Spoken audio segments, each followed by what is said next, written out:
Hi, this is Benno, and this is my first of the series of videos where I try to explain the working of computers.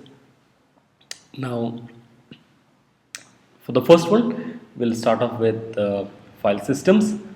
I would give it a shot where I try to explain what actually happens when you open a file, when you try to list the directories, what actually goes behind the scenes when you do all these operations. Now for that, let's start off with the basics, and that will be the hard disks. Yes. Okay, so in this section, we'll be looking at the anatomy of hard disks. So what is an hard disk? Hard disk is nothing but a device which has the capability to store data. Now, let's look at some of the components that make up a hard disk. Now, at the very core, you have something called as a platter. Platter is nothing but a circular piece of magnetic material which has the capability to store data. Now, the way the hard disk stores data is using magnetization. So, if a region in your platter is magnetized, it's considered as the 1, and if it is not magnetized, it's considered as 0. So, your whole platter is coated with some magnetizing material which has the capability to get magnetized, usually aluminum or some components like that. Now, each platter is divided into concentric circles called as tracks. So for example, this is your platter 0 of your hard disk, and this is the track 0 of your platter, this is the track 1 of your platter, this is the track 2 of your platter. Now, each tracks are further subdivided into something called as sectors, and it is in sectors that your data are actually stored. And in most of the hard disk manufacturer, the size of a sector is usually around 512 bytes. So that means that you can store up to 512 bytes in a sector in a hard disk. Right. Now let's look at some of the other components of your hard disk. Now consider this entire thing as your hard disk. So this hard disk has three platters. So this is platter number 1, this is platter number 2, and platter number 3. Each platters have tracks. So this is the track 0 of your platter 1, this is the track 0 of your platter 2, this is the track 0 of your platter 3. Now all the track zeros of all your platters combined together is called as a cylinder. And another component is your read write heads. So every platter, or I should say every sides of every platter, will have a read write head. So this head has the capability to read and write into your platters or into your sectors. So what your head does is that if it wants to write a 1, it magnetizes that region, and it's a 1. And suppose if it wants to read the data, the head will come and read. If it is magnetized, it will return a 1. If it is not magnetized, it will return a 0. Now all these things are controlled by your disk controller, so you can consider it as the brain of your hard disk. So any action that has to be done on your hard disk will be controlled by your disk controller. For example, if you want to read some data, what your disk controller is responsible to locate where it should read the data, then move your head to that particular location, read the data, and then give it back to whoever is calling or whoever is requesting that particular action. So that's your disk controller. Now this leads us to a very basic question: how do we read write data from a hard disk? So the way that it happens is that whoever wants to read something out of your hard disk should give or should give an address where that operation should happen, whether it's a read or whether it's a write. It should specify the location from which that operation should be done on, and it is given to your disk controller. So what it does is that the requester sends out the address in form of cylinder, the address of the cylinder, the address of your head, and the address of the sector from where it wants to read or write the data. This is called as CHS addressing, or the cylinder head sector addressing. So in this example, you can see that somebody wants to read data from cylinder 0, head 0, sector 0. So if you come here, cylinder 0 will be the track 0, and the head 0 will be this so this will be your head, and the sector 0 which will be here. So it's like track 0 of your platter 0, read it from your head 0. So it gets the data, this controller reads the data, positions the head for that particular sector, reads the data and gives it back to whoever is requesting that particular data. Yeah. So now let's get to the next section.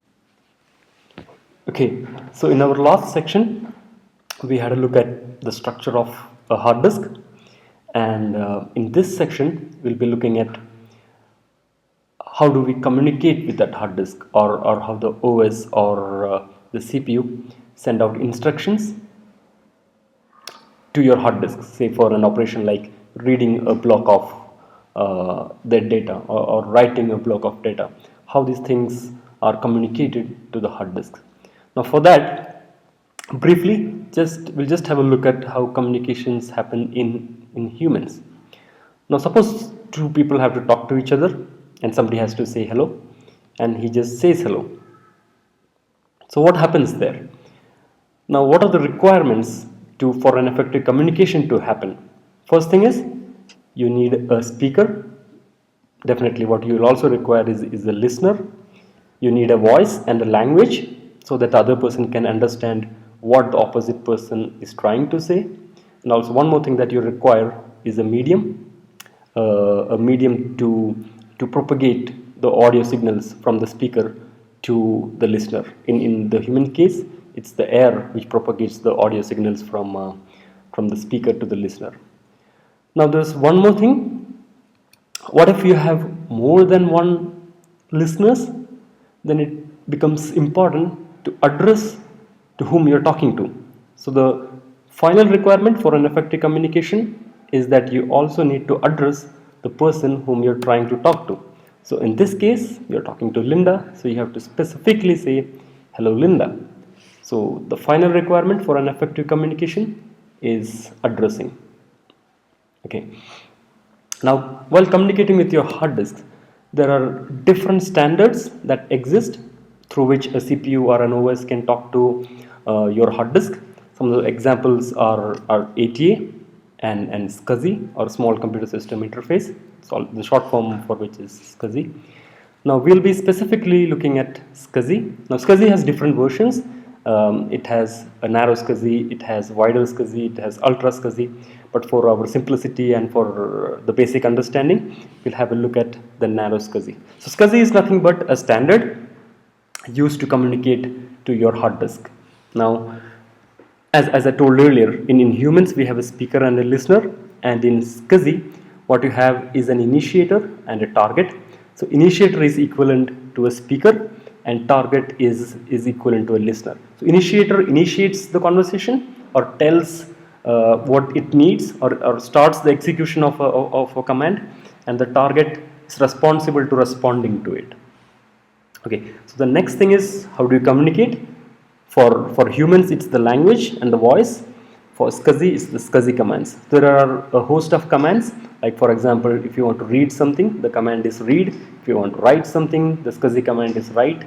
So these commands are sent out to the disks or the controllers, and they know if this is the instruction, what has to be done. They understand it and take appropriate action. The third thing is, what you need is a medium. So the way you communicate with SCSI devices, with SCSI hard disks or thing, is using a standard SCSI bus, which is nothing but a copper wire. In case of a narrow SCSI, those are 8 bits of copper wires which connect the initiator and the target, and the communications happen over those 8 bits of wires, which we call it as the SCSI bus. Then you need addressing. You have to address. So in a SCSI bus, in a narrow SCSI bus, you can actually attach up to 8 devices. So it's very important that the initiator addresses the right device that it wants to talk to. So in SCSI, it's called as a SCSI ID. So every device will get a unique ID. The first device will get the SCSI ID of 0. The second one will get 2. Sorry, the second one will get 1, 2, 3, etc. like that. So it's also important in a SCSI communication to address the device that you want to talk to. Okay, so let's have an overview of SCSI. Let's start with the interconnections. How a SCSI device are interconnected in our computer. So consider this entire thing as our computer. So our CPU will be connected to a PCI bus.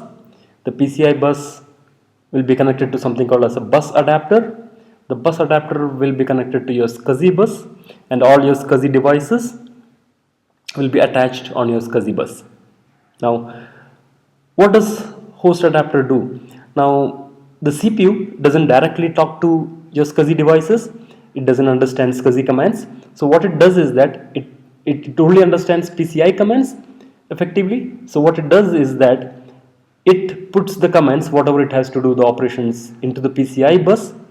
The functionality of the bus adapter is to convert those PCI commands into SCSI commands and then act as an initiator and send the commands over the SCSI bus to the desired target device, get the output from there, put it back onto the SCSI device, and then converts it back to the PCI commands and sends it back to the CPU. So this is how PCI devices are interconnected on your computer. Now another important thing that we have to know about SCSI is that the way you address data units. Now in Hardisk we remember that if you want to address a unit of data, which is nothing but a sector, what you have to effectively give the Hardisk or the Hardisk controller is an address of your cylinder, your head and the sector, so that you can get a unit of data. Now in SCSI it has been changed, and the reason for that is SCSI supports multiple devices, not just hard disks. It supports tape devices, it supports CD-ROMs, and all these devices don't have cylinders, heads and sectors. So what they have done is that instead of addressing a data unit in form of cylinder, head and sector, it logically divides the data units into something called as blocks, and each block is given a unique number. So for example, in the case of an hard disk, the sector 0 of track 0 becomes block 0, the sector 1 of track 0 becomes block 1, the sector 0 of track 1 becomes block 2, and the sector 1 of track 1 becomes block 3. So for an OS, the only thing it has to know is that the entire units of data are sequentially aligned, and you can address them using their numbers. So block 1, block 2, block 3, block 4. So if somebody wants to store data, it just have to give the block address, and it can write data or read data according to the block addresses, instead of giving out the cylinder address, the head address and the sector address. So effectively, a single block is equivalent to a sector, to a single sector, and each of them are addressed using a unique number which is linearly aligned. Block 0, block 1, block 2, block 3. Okay, now one more thing that you have to know is the SCSI commands. So say suppose if somebody wants, say an OS wants to read some data from your hard disk, it has to tell the target what is the operation to be done. So essentially what happens is that the initiator sends out a SCSI command over the SCSI bus to the target. The target then deciphers that command, takes appropriate action and sends back appropriate replies to the initiator. So this is the format of a SCSI command. A SCSI command is usually 6 bytes long. The first byte will tell you what is the operation that has to be done. For example, in this, the operation code is 08, hexadecimal 8, and the disk controller or the target controller knows that if the operation code is 8, it means that it has to read the data. Now where does it have to read the data from? So you give the logical address. For example, say suppose the logical address is 1, then your target controller understands that I have to read the data from block number 1, and transfer length tells you how many units of that data has to be read. So say suppose this is the transfer length is 2, then your target knows that it has to read 2 blocks starting from block 1. So this is the format of a SCSI command. Now the operation code is 9, it's like a write, etc. So it has lots of command. So the initiator sends out the SCSI command in this format to your target. The target processes this command and sends back the reply to your initiator. Okay, so let's see how SCSI communication happens in a real environment. So say for example, take this example where an OS wants a unit of data from a SCSI hard disk. So the first thing that happens is that the OS sends out a command or an instruction to your CPU telling that give me the block 1 of your disk 0. What the CPU does is that it sends the same command over to the host bus adapter, the bus adapter over the PCI channel. What the bus adapter then does is that it checks the SCSI bus to see if it is free and then asks target the target disk for its attention. So it checks are you available, or it negotiates a selection process, and if the disk is available, the disk says okay, you have my attention, and the communication can then start. Then what the bus adapter does is that it sends out the command, the SCSI command in this case is to read the logical block 1 from disk 0. So what your target disk 0 does is that converts the logical block address, this is the disk controller. What it does is that it converts the LBA address into the CHS address, reads that particular unit of data from the hard disk, from the sector, and sends it back to the host bus adapter. Now what the host bus adapter does is that it converts it into PCI commands, sends it back to the CPU, and the CPU then sends the data back to your OS. Okay, so in our last 2 sections we had a look at hard disks.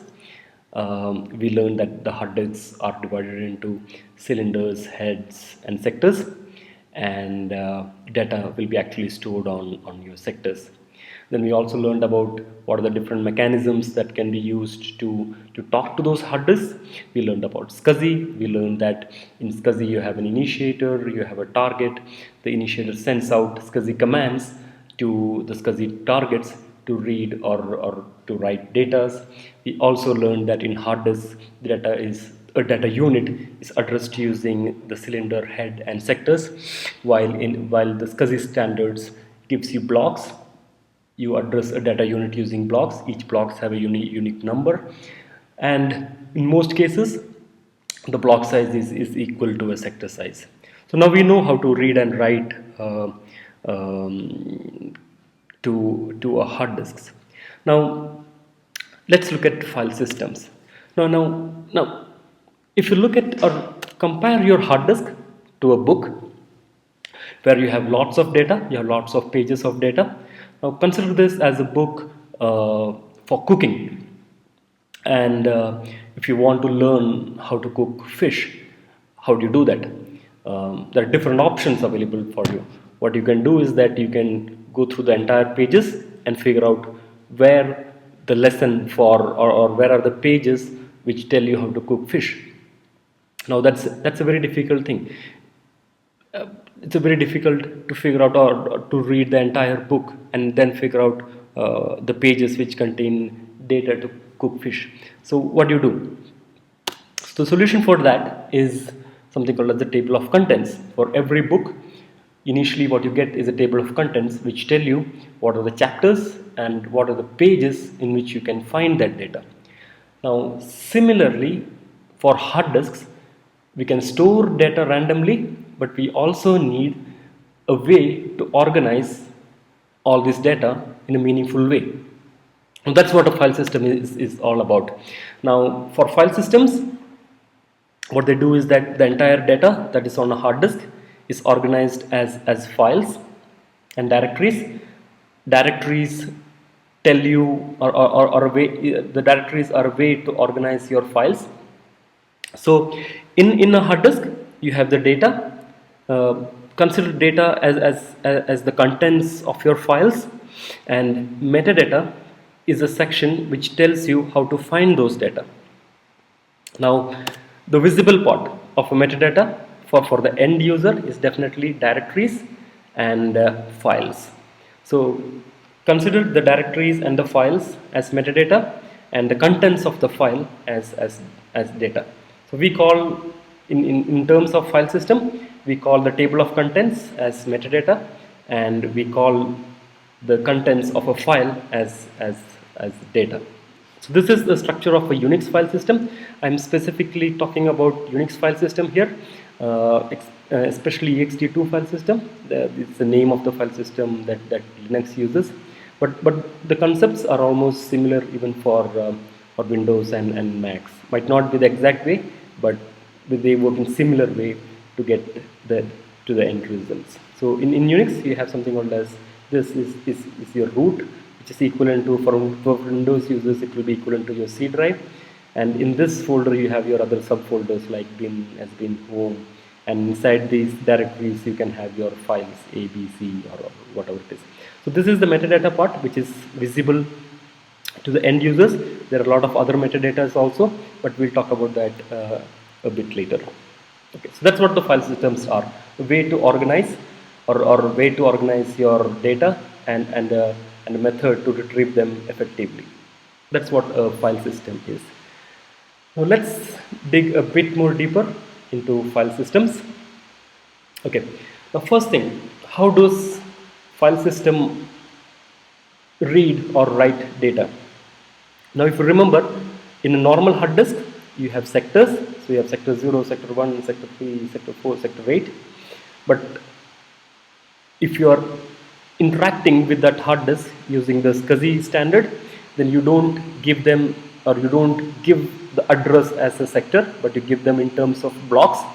So the SCSI interface will address your hard disk as block 0. So block 0 here is equivalent to sector 0. Then you have block 1, which is equal to sector 1.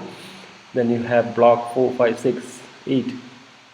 Now a file system block. So when a file system needs a chunk of data, it doesn't give the LBA address, but it gives the file system block address. So typically on typical file systems, the block size of a file system is like 4 KB. So that means 8 sectors or 8 blocks.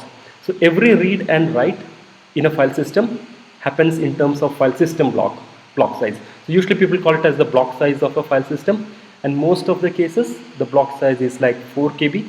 So if you write anything into a file system, the chunks that happen, any read that will happen, will usually give you 4 KB. Even if the data is not of 4 KB, still a read operation will end up reading 4 KB of data blocks for you. So that's what we call it as a file system block size. The block size can be of 512 bytes, it can be of 1 KB, but usually by default it is 4 KB. And the reason for that is that there are memory. The memory in a computer is usually paged, and say suppose if you have 4 GB of RAM, usually it will be split up into 4 KB of pages to make that 4 GB of RAM. So what the file system does is that it makes sure that when you read or write, it is equivalent to a page size of your memory. So if you can have larger than, if you can increase the block size from 4K to say 16K, but then what you have to do is that you have to also increase your page size of your memory to 16K to get that increased block size. But the default used by the Linux kernel is 4 KB of block size. Okay, so in a nutshell, whenever your file system makes a read or a write, the default unit for that is going to be a 4 KB size, which is nothing but 8 sectors or 8 blocks in terms of SCSI. Okay, now let's look at how the entire file system, the layout of the file system in an entire hard disk. So the first thing that file system does is that it divides your entire hard disks into blocks. So a 4 KB blocks. So when I say a file system block, it means a chunk of 4 KB blocks. So the entire hard disk will be divided into blocks, block 0, block 1, block 2, block 3, block 4, like that. So suppose the size of your hard disk is like 40K, then you will end up with 10 blocks. So the entire hard disk will contain 10 blocks. After that, after breaking up into blocks, what your file system does is that it groups those blocks into a unit. So for example, if you look here, the entire hard disk is it's not the entire hard disk, but a portion of your blocks of your hard disk will belong to the block group 0, and the rest will belong to your block group 2, and it goes like that. So it depends on the number of the size of your hard disk. The more number of blocks you have, the more number of block groups you will have. So block groups are nothing but a unit to organize a set of blocks. The first block is always called as the boot block. It is used for booting into an operating system. It's never actually used by the file system. It's used by your BIOS and bootloaders to boot the system into that operating system. The file system generally doesn't use this. It starts from the block 1, and they divide it into block groups. Okay, now we continue with the file systems again. Now, what is contained within a block group? So we learned that block group is nothing but a continuous sets of blocks, file system blocks. Now a block group is then further divided, or what a block group will contain is something called as a super block. I'll tell you what the super block is. It will also contain group descriptors. What the group descriptors describe. So consider if you have the hard disk has multiple, say 3 or 4 block groups. This block group descriptors describe or contain more information about those block groups. How many block groups are there? Which is the block which will contain your inodes and stuff like that. Then you have something called as an inode block. I'll tell you, we'll go in detail what inodes are. Then you have the data blocks. So these are the blocks that will contain the actual data of your file. So consider this as the block group 0 of your hard disk. So every block will have similar structure. Every block group will have a super block, even though they will be the same. They will have the group descriptors. They will have the inode blocks, and they will have data blocks. So every block group will have this similar structure in your entire hard disk. Now let's look at inodes. Let's start with inode. So as I mentioned, every block group will have an inode block, and each inode block will have inodes. So what are inodes? So every file or a directory in your file system will have a corresponding inode. So inode is nothing but a structure which contains more information about that file or about that directory. So in your inode block, you will have a sets of inodes, and every file and every directory will have a corresponding inode. Now consider this as an inode block. As I told you, the file system block is 4 KB in size. 4 KB in size, and one inode takes up 128 bytes. Please remember that every file and every directory will have a corresponding inode, and every inode is 128 bytes. And what these inodes contain is an information about that file or a directory to which it corresponds to. So if you have 128 bytes for one inode, you can have 32 inodes in a 4 KB block. That's a single block of file system can contain up to 32 inodes. So this is your first inode number 1, this is your inode number 2, this is your inode number 3, and once you reach or if somebody says the file inode is 33, then that means that the inode will be residing on the second block of your inode block. The inode block will have multiple blocks. It's not just the one block. An inode block might have contained 2 or 3 inode blocks. So the first inode block will contain inode 1, inode 2, inode 3, inode 4 to 32 inodes. Your second block in your inode block will contain 33, 34, 35. So if I say that my file's inode is 33, the file system will know that it will be on the second block, and it will read the second unit of data, 128 bytes from your second block, and it will get all the information about that particular file. Now this is just a few of the entries that your inode will have, but there are a lot of others, but just for simplicity I just shrinked it into 4 or 5 of them.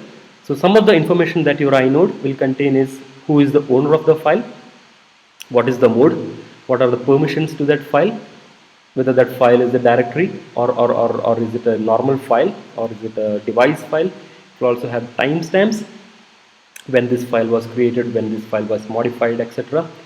It also has addresses, the address of the first data block. So if it is your file, the contents of that particular file will be stored on, say, data block 10 or data block 11. So this particular field will contain the address of the data block which contains the data for that particular file.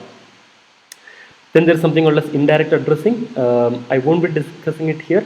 For the sake of simplicity, just assume it like these will also contain addresses to the data blocks that this particular file corresponds to, this particular inode corresponds to. Okay, now let's have a look at the difference between inodes, which are files, and the inode which corresponds to a directory.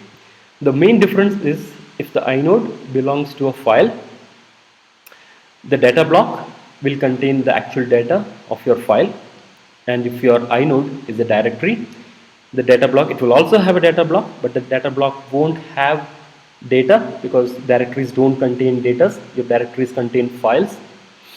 It's a way to organize your files. So what the data block will contain is the file name of which the directory contains and the inode which that file corresponds to. So if you look at the directory, the inode of a directory, and read the data block, what you will get is information about the file name that directory contains and the inode number of that particular file. So here, if you look at this directory entry, you can see that this directory contains a file called as file1, which has an inode number 32. So which means that if you want to read this file, go to the second block of your inode. No, so this will be the last entry of your first inode block in your block group. That will, if you read that inode, you will get something like this, and you can get the data out by reading the address of the data block of that particular file. So the main difference between a file inode and a directory inode is that directory inodes data blocks contain information about the files and their inodes, and the file inode will contain the actual data of the file. Okay, so few other things that we left out was a super block. So your block group also has something called as a super block. The super block contains the information, the entire information about the entire file system. How many blocks are free in that file system, how many free inodes are there in that particular file system, what is the size of the file system, what is the block size of the file system, when it was mounted. All those informations are contained in the super block. And the same super block, so if you have multiple block groups, they don't contain separate super blocks, but the same data is replicated on the multiple block groups that you have. Then you have something called as the group descriptors, which I told earlier. So group descriptors tell you in that particular block group which is the block which contains your first inode, which is the block, or how many free blocks are there in the group, etc. Okay, so this is a bit complex, so let's just recall. So your entire hard disk will be divided into blocks: the first block, second block, third block, fourth block, fifth block, n blocks. Now each blocks are grouped into something called as block groups, and each block group will have a super block which tell you, or which tells about the entire file system, how it is mounted, what is the size, what is the block size, everything. It will have the group descriptors. This will tell you in each block group where is the block which contains your inode, which is the how many free blocks are available in that particular block group. So group descriptors say that. Bitmaps we won't be discussing here for the sake of simplicity. Then you have the inode block. So these inode blocks will contain inodes, which are nothing but entries or information about specific files. Then you have the data blocks, which will actually contain the data of your file. Okay, So now let's have a look at file system in action. Now consider somebody does this action. Somebody goes to a Unix machine and says cat /test/a. So what this command does is that it outputs the contents of the file A, which resides in the directory test, which resides in the root directory. So this is the starting directory. So this is the first directory entry, or this is the first root directory of your entire file system. Windows people call it as C:, D:, etc. Unix people call it as the root. Yeah. So what this person has done is that cat is a command to list the contents of the file. So the contents of the file A is hello world, and this A resides inside test, and the test resides inside your root directory. Now let's have a look at what are the actions that will happen, or that would have gone in the background while the user executed this particular command. Now the first thing that will happen is the file system, or the operating system will read the inode entry of this root. Now the root inode is always fixed. It will always be the second inode entry, that is inode number 2 in the first inode block of the first block group 0. So consider this, consider your hard disk block group 0. This is the block group 0. So the first inode block's second entry will be your root directory's entry. Okay, so what your operating system does is that it goes to block group 0, it reads the first block of your inode and reads the second entry from that inode block, which will give the inode entry for that particular root inode. So in this case, consider this as your inode block, and this is your second inode entry. So when it reads it, it will see that okay, this is the root inode, it's a directory, and the data for that particular directory is in data block 1. So please remember that if the directory entry is a root directory, if the inode is corresponding to a directory, then the data blocks will contain the information about the files and directories that particular directory contains. So once it reads the inode, it gets the block in which the data is there. So it goes there, it reads the block, the data block, and it sees that there are two folders or two directories. The first directory is test, which has the corresponding inode number 3, and there is another directory called as bin, which is inode number 4. So now your operating system has learned that the root directory has two folders and it has to read A, which is inside test. So what it has to do is that it has to read the inode number 3. Then it goes and reads inode number 3. So in inode number 3, you can see that again it's a directory. When it reads the inode entry, it figures out that it's a directory, and it sees that the data, which is nothing but the contents of the directory, the files and the folders of that particular directories, information about that is contained in the data block number 2. So what it does is that it goes and reads block number 2, data block number 2, and it finds that it has the particular directory has one file in it called as A, and the inode entry for that particular file A is inode number 5. So what it does is it goes to inode number 5, read the contents, and it sees that the data block for that particular file is on block number 3, and it's a file. So what it does is that it goes to block number 3 and reads the contents of the data, which is nothing but hello world, and prints it into your screen. So this is how a file system, or when a read operation happens in a file, these are the operations that will happen. And remember that when you try to read an inode, what will happen is that it's actually trying to read a particular block. So it gives out the block address to your SCSI interface. Your SCSI will act as an initiator. It will send out the blocks that has to be read. It will go into your SCSI controller. It will convert it into CHS format, read that particular sectors, give it back to your SCSI controller. The SCSI controller will again give it back to the CPU, which will get which will be internally read by the operating system. It will put it into a page file, your memory page file, and that page file will contain the particular block, the file system block of that particular data, and it will read that particular inode.